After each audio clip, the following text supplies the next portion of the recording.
तीनजना मिलेर एमाले सकाइदिनु भयो। हाम्रो माननीय हारेको माननीय सूर्य बहादुर थापा, नाम सूर्य हुने पनि हार्यो, चुनाव चिन्ह सूर्य हुने पनि हार्यो। सूर्य ग्रहणै लागेको हो।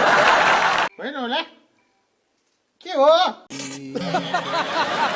बादलभित्र सूर्य चाहिँ घाम नपाउने। तर जे होस्, तपाईँहरूको पार्टी सदस्यता अहिले पनि 6-7 लाख छ। मान्छेले भन्छ सक्यो, तर त्यस्तो छैन नि है। तपाईँको इभन धनुषाको 2 को कुनै एउटा नगरपालिकामा 3000 भन्दा धेरै सदस्यता छ, तर चुनावमा जम्मा 180 भोट आयो। आफ्नो सदस्यले पनि पत्याएन, बाँकी जनताले कसरी पत्याउँछ? तपाईँहरू जसलाई मासु चुरा खुवाउनुहुन्छ उसलाई पार्टी सदस्य भनेर काउन्ट गरिहाल्नु। एमालेमा जसको धेरै योगदान भए पनि मलाई लाग्छ सबसे धेरै योगदान भनेको केपी ओलीको हो। त्यसपछि महेश बस्नेत, त्यसपछि सूर्य थापाको हो। 3 जना मिलेर एमाले सकाइदिनु भयो। बात तो सही है।